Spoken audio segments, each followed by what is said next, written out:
Assalamualaikum warahmatullahi wabarakatuh. Perkenalkan semua, nama saya Bakti Utomo. Saya adalah mahasiswa Ilmu Komunikasi angkatan 2023 dari Universitas Muhammadiyah Yogyakarta.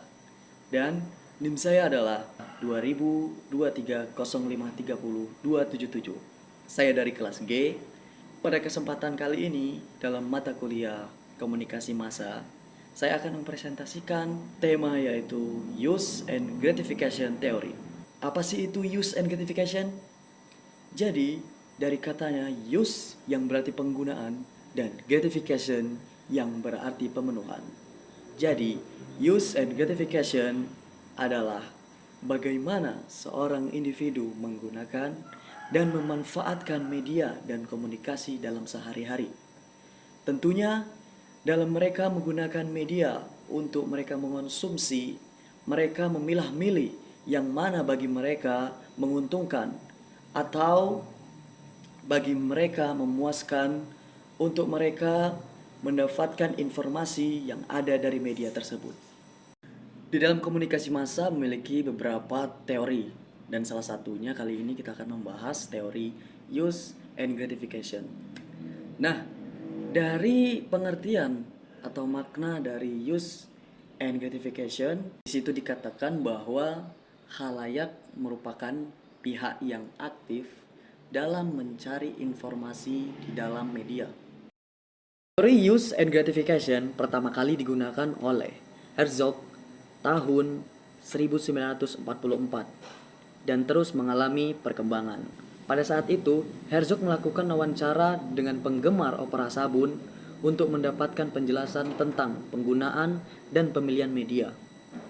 Intinya pada saat itu teman-teman, Herzog melakukan penelitian kenapa pada saat itu orang-orang memilih media yaitu berupa opera sabun. Sedikit informasi mengenai opera sabun. Opera sabun ini merupakan tontonan pada saat itu yang terkenal di Jerman dan Austria tahun 1940-an. Opera sabun ini menggabungkan elemen drama, seni musik, dan juga komedi. Makanya mengapa pada saat itu orang-orang lebih suka kepada tontonan yang menghibur. Zaman ke zaman, teori use and gratification pun semakin berkembang. Sampai pada tahun 1974, dua tokoh ilmuwan yaitu Blumler dan Katz di tahun itu, mereka mengemukakan dan mengembangkan teori use and gratification ini. Sampai mereka berdua menyimpulkan bahwa setiap individu adalah pemain atau berperan aktif dalam memilih dan menggunakan media sesuai dengan kebutuhan dan keinginan mereka masing-masing. Media yang paling menonjol pada saat itu dalam teori use and gratification pada saat itu yaitu berupa TV, radio, dan surat kabar. Kita tahu bahwa televisi merupakan tontonan yang kita nikmati saat kita kecil hingga saat ini, yang memberikan berbagai macam hiburan atau tontonan-tontonan yang ditayangkan di televisi. Begitupun pada perkembangannya, teori use and gratification ini mulai berkembang dan mengalami kejayaan pada tahun 1950-an sampai 1970-an. Ini diakibatkan karena munculnya televisi yang berkembang pesat saat itu. Teori use and gratification, audiens disebut sebagai audiens yang aktif. Mengapa disebut audiens yang aktif?